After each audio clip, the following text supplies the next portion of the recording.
प्रभु का वचन कहता है, पहले हम लोगों को एक बात को प्रभु कह रहा है, सुनो।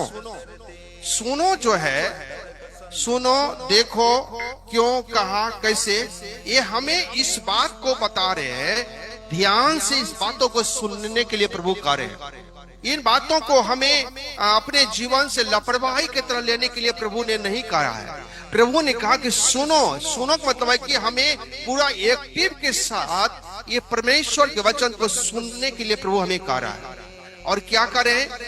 एक बोने वाला बीज बोने निकला और बोते समय कुछ बीज जो है मार्ग के किनारे में गिर गए, और कुछ बीज जो है पथरीली भूमि पर गिरा, कुछ बीज जो है झाड़ियों में गिरे, और कुछ बीज जो है अच्छे भूमि में गिरे। प्रभु की वचन कहता है, बीज परमेश्वर की वचन है, बोने वाला परमेश्वर की जन है, और ये चार प्रकार का जो खेत है, ये चार प्रकार का हृदय के बारे में प्रभु हमें बता रहे हैं। पहला, जब मार्ग के किनारे गिरा है, और जब मार्ग के किनारे का बीज जो है, जब हम लोग सड़क के पर चलते हैं तो सड़क के किनारे में हमको बहुत सारा आपको खैनी का पुड़िया मिलेंगे, गुटखा का पुड़िया मिलेंगे, बोतल मिलेंगे, बहुत सारा शराब का थैली का भी उसमें मिलेंगे, बहुत सारा कंकर आपको सड़क के किनारे मिलेंगे, पर की सड़क पर नहीं मिलेंगे। आपको आप जिस रास्ता से जाएंगे उस रास्ता पर आपको नहीं मिलेंगे, बल्कि उसके बगल में आपको मिलेगा। आपको देखने के लिए मिलेंगे कि बहुत सारा उसमें आपको प्लास्टिक मिलेंगे, बहुत सारा अलग अलग प्रकार का मिलेंगे। वहां पे बहुत सारा, अगर आप साइड होंगे तो शायद आपका कपड़ा में भी लगने का डर है, उनमें गुटखा का पीत होते हैं, कई चीज वहां पे देखने के लिए मिलेंगे। ये वो चीज को प्रभु दिखा रहा है, जो लोग प्रभु के वचन को सुनते हैं लेकिन उसको अपने अंदर में आने नहीं देते हैं।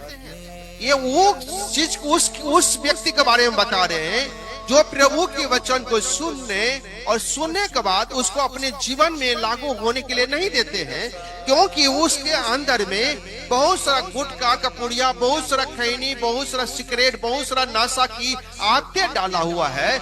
इसलिए उस वचन को स्वीकार नहीं करते, उनको छोड़ देते हैं। दूसरा हृदय है पथरीली भूमि। आज हम पथरीली भूमि के बारे में जो हम लोग देखते हैं, तो ये पथरीली भूमि उस चीज को दिखाते हैं जहाँ पे ज्यादा पत्थर है और थोड़ा सा मिट्टी है, और ज्यादा पत्थर होने के कारण वो हृदय बहुत कठोर होते हैं, और थोड़ा सा उसमें मोम का हृदय है, थोड़ा सा उसमें प्यार है। लेकिन जब वो वहां पे बीज, जब प्रभु का वचन को जब डाला जाते हैं तो वो क्या करते हैं? वचन को सुनते हैं, और सुनने के बाद ग्रहण भी करते हैं, और ग्रहण करने के बाद वो देखा देखी चलते हैं। वो भी चल रहा है तो हम भी चल रहे हैं, तो वो कोई साथी को लेकर चलते हैं। 4 आदमी, 5 आदमी, 10 आदमी वचन को सुनने के बाद प्रभु का दास ने बोला कि कितने लोगों ने वचन को सुने हैं? बोला हाथ उठाइए। हाथ उठाया। फिर बोलते हैं कि कितने लोग वचन को ग्रहण कर रहे हैं? तो हाथ उठाइए। जो ग्रहण करेंगे तो उसमें से हाथ उठाते हैं। तो उसमें से कई लोग देख करके हाथ उठाते हैं कि वो हाथ उठाया तो मैं भी उठाता हूँ।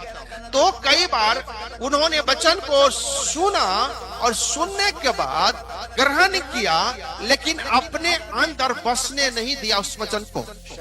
अच्छा, बसने कुछ दिन प्रार्थना गया, वो भी प्रार्थना कैसा कर रहा है तो वैसा हम भी करेंगे, वो कैसे बैठ रहा वैसे हम भी बैठेंगे। देखा देखी वो चलने लगा, और चलने के बाद थोड़ा सा उसको वचन के द्वारा उन पर थोड़ा सा क्लेश आया, थोड़ा सा उसके ऊपर उपद्रव हुआ, और क्या किया? धीरे धीरे वचन को छोड़ दिए। तीसरा व्यक्ति का बारे में प्रभु यीशु मसीह हमें सिखा रहे हैं, एक बड़ी गहराई की बातें हैं। तीसरा वाक्य प्रभु हमें दिखा रहा है, झाड़ियों में जो गिरा गया, ये झाड़ियों में जो बीज गिरा गया, ये प्रभु का वचन है।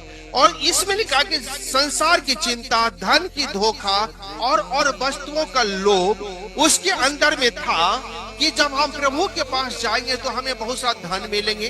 कई लोग बोलते हैं, वो हृदय ऐसा था कि हम प्रभु के पास जाएंगे तो हमें बहुत सारा, हमें हमारे आदर मिलेंगे।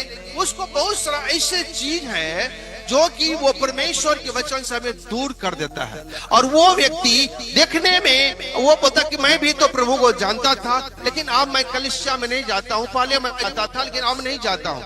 क्योंकि अब मुझे उसमें समय नहीं दे, समय ही नहीं है मुझे जाकर के प्रार्थना करने के लिए। उसमें बहुत देर बैठना पड़ता है, 3 घंटा, 2.5 घंटा, 4 घंटा चुपचाप बैठना पड़ता है। 1, 2, 4 गीत गाते हैं, कोई गवाही देते हैं, कोई वचन सुनते हैं और उसी में लगे रहते हैं, लेकिन उतना समय नहीं है। हम थक जाते हैं, बोर हो जाते हैं वहां पे जाकर के। इसलिए वो वचन को ग्रहण तो किया, लेकिन संसार की धन और सुंदरता को और वो अपने आप को आदर, प्रभु में अगर हम जाएंगे तो लगता है कि हमें प्रभु आदर मिलेंगे, लेकिन कई बार हमें निरादर भी मिलते हैं। तो वो निरादर होने के कारण भी वो क्या किया कि संसार के धन, इधर उधर का आलोचना सुन करके प्रभु का वचन को छोड़ देते हैं, अपने जीवन में स्थान नहीं देते हैं। लेकिन कुछ ही ऐसे बीज है जो परमेश्वर का वचन है, जो अच्छे हृदय में गए और वो उगा 30 गुना, 60 गुना।